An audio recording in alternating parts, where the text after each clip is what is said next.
কি কি দাবিগুলো আমরা এ পর্যন্ত মেনে নিয়েছি সেটা আমি তোমাদেরকে এটা বর্ণনা করার জন্য আমি মনির সাহেবকে দিচ্ছি। মেজর মনির সাহেব পড়ে পড়ে তোমাদেরকে এটা বুঝিয়ে দিবে। আমাদের গ্রুপের সম্মানিত ভাইস চেয়ারম্যান এবং আসসালামু আলাইকুম এবং শুভকামনা। 1 নম্বর, স্টাফের ইনক্রিমেন্ট এই মাসে ন্যূনতম 10% বৃদ্ধি করা হলো। প্রতি মাসে 2টা করে ইনক্রিমেন্ট এরিয়া তাদের বেতনের সাথে প্রদান করা হবে এবং এটা জানুয়ারি 2019-এর মধ্যে শেষ হবে। 3, হাজিরা বোনাস অপারেটরের জন্য 700 টাকা এবং হেল্পারদের জন্য 600 টাকা বৃদ্ধি করা হলো। টিফিন বিল হেল্পার এবং অপারেটরদের জন্য 40 টাকা এবং স্টাফদের জন্য 50 টাকা। সন্ধ্যা 7টা থেকে রাত 10টা পর্যন্ত। রাত 10টার পরে হেল্পার অপারেটরের জন্য অতিরিক্ত 20 টাকা বাবদ 60 টাকা এবং স্টাফ অতিরিক্ত 20 টাকা বাবদ মোট 70 টাকা। মাসিক বেতন 7 কর্মদিবসের মধ্যে প্রদান করা হবে। প্রতি বছরের ইনক্রিমেন্ট প্রতি বছরে প্রদান করা হবে।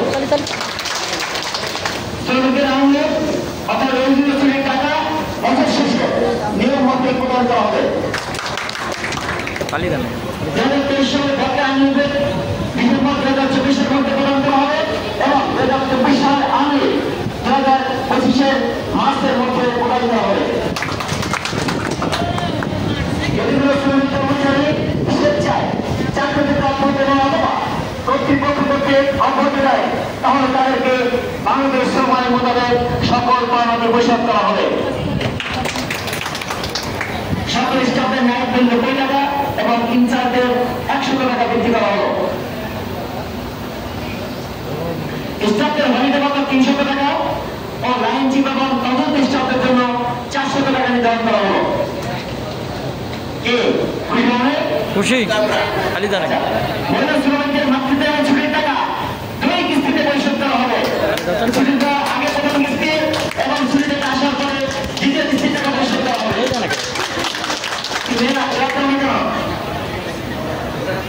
এখন থেকে সকল স্টাফদের আনলে এই টাকা প্রদান করা হবে, আগে স্টাফদের ছিল না। প্রাকৃতিক দুর্যোগ বা অন্য কোনো যুক্তিসঙ্গত কারণে কোন শ্রমিক কর্মচারী নির্ধারিত সময়ের ক্রমে পর্যন্ত গ্রামের ক্ষেত্রে তার হাজিরা বোনাস এবং অ্যাটেন্ডেন্স কর্তন করা হবে না। চাকরি বয়স সমস্যায় বেসিকের হার বোনাস প্রদান করা হবে। সকল শ্রমিক কর্মচারী শ্রমিকদের কর্মদক্ষতা অনুযায়ী প্রমোশন ও গ্রেড প্রদান করা হবে। নিবন্ধিত শ্রমিকদের কোন রকম শাস্তিমূলক ব্যবস্থা গ্রহণ করা হবে না। কোন শ্রমিক কারখানা কর্মরত অবস্থায় অসুস্থ হলে কোম্পানি তার সকল চিকিৎসার ব্যয় বহন করবে।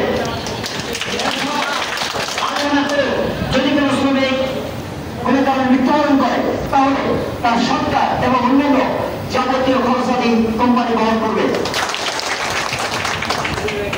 চাকরির মেয়াদ 5 বছর পূর্ণ হওয়ার পর স্বেচ্ছায় চাকরি থেকে অব্যাহতি নিলে অথবা কর্তৃপক্ষ কর্তৃক অব্যাহতি নিলে বাংলাদেশ শ্রম আইন মোতাবেক বেতন প্রস্তাব রিচার্জ প্রদান করা হবে। অনেক থেকে ঘটনা বর্ষিত আগস্ট 2024 অর্থাৎ বর্তমান মাসের বেতন ভাতা সেপ্টেম্বর মাসের 11 থেকে 12 তারিখের মধ্যে প্রদান করা হবে। এটা শুধুমাত্র এই মাসের জন্য।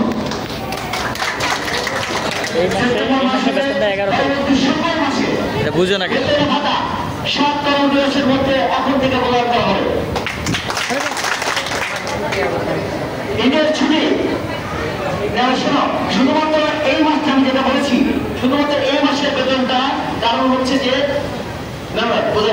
কারণ হচ্ছে যে ফ্যাক্টরি বন্ধ থাকার জন্য 2-3 দিন সময় লাগে। তোমাদের অ্যাকাউন্ট বানাতে হবে না।